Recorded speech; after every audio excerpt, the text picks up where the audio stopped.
Good morning, friends and followers, and happy December, the last month of the year. So I'm going to guide you through a little bit of a fitness journey this month leading up to Christmas, and then of course sort of leading towards 2022. If you're somebody who ebbs and flows with fitness or has no experience with exercise, I want to just kind of share a story of why exercise is so important and why it is truly medicine for the mind and body. So today, the context for our story is using a plank position. So we're going to plank for a minute. So your challenge is to join me for that. And if you don't make it for the full minute, it is fine. So I'm using the plank for context to set up this whole month,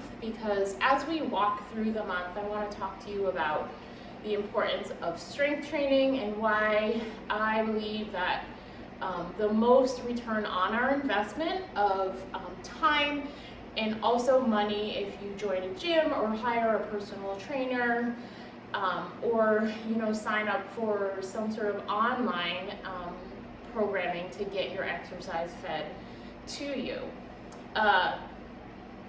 And then I also want to talk about why higher intensity interval training, and I say higher and not just high, because I think that phrase high intensity interval training elicits a response in everybody that it's impossible and that they're not fit enough, or that's just not the type of fitness that they should partake in. So we're going to talk a little bit about that and why higher intensity interval training suits everybody, because when we find the right level, or when you identify the right level for you to work out in when it comes to higher intensity activities, there's a ton of benefit. And again, that's why it's good to get support in these areas from knowledgeable professionals to be able to do that safely and effectively. And then also why yoga is such an important aspect of our daily routines, or weekly routines. And it's not about being flexible.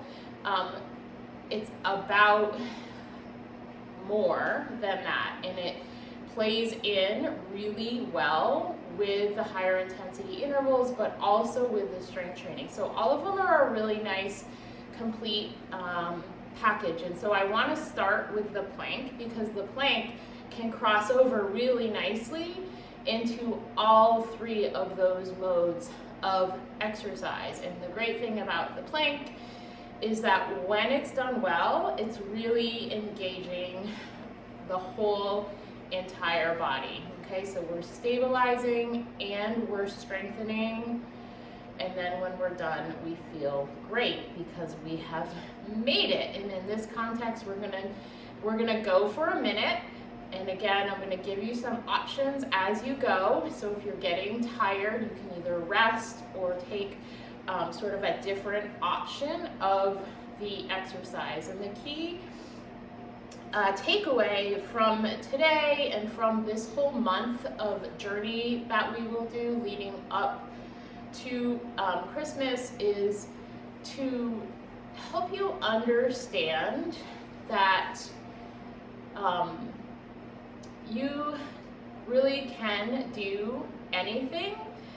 And it's not about trying to keep up with others that have maybe been working out longer than you, but it's about finding that sort of perfect point at any certain point in your fitness journey, okay?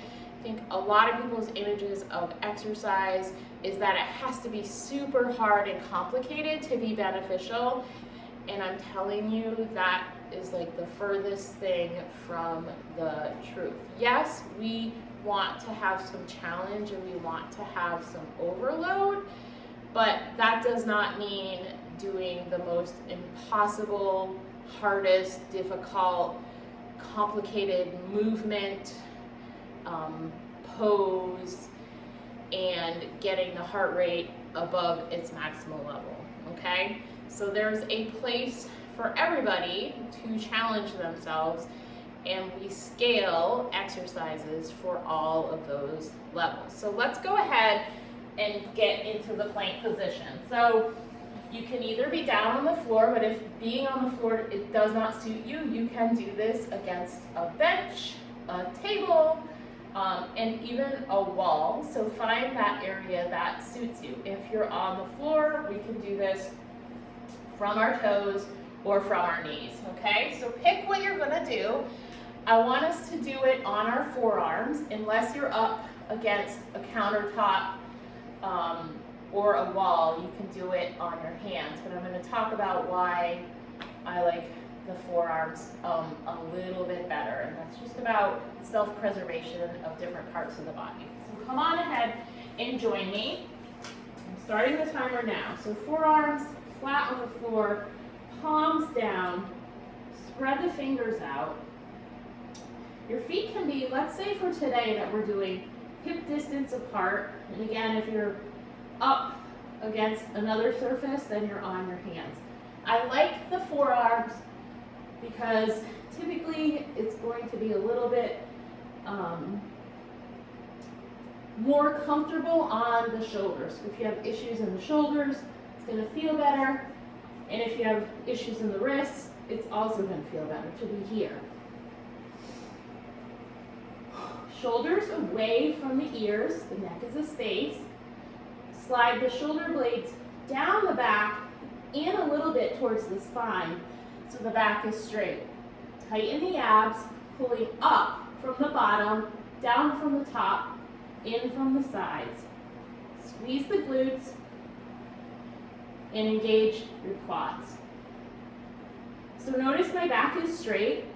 We don't want the hips dropping. And we just hold. If we get tired, you just come to your knees, because it's, again, about self-preservation of the rest of the body. When you do it well, you get stronger, and then you can switch from knees to toes as you increase your level of fitness. So you can go ahead and stop. That was 1.5 minutes there. So the time does really go fast. And you can tell that my heart rate is a little elevated because as I was holding that, I'm using every muscle in my body, but I'm also trying to talk to you. So if you feel like this month it's so busy and you have no time for exercise, or you're really just getting started on an exercise journey, do these exercises with me, try them, come back, get the tips and techniques. And the plank is a great thing to work on and to start with. And just hold it for as long as you can with the best form possible. Again, that's with your body being nice and straight and stable and not letting those hips down because you don't want that strong arch in the back. We want the spine to maintain its integrity while we hold the plank position. And we want the muscles of the hip area of the back and then everything else surrounding those big stabilizing areas to support you through that plank position. Okay, so that's it for today. Come back tomorrow for chapter 2 of this story of this journey.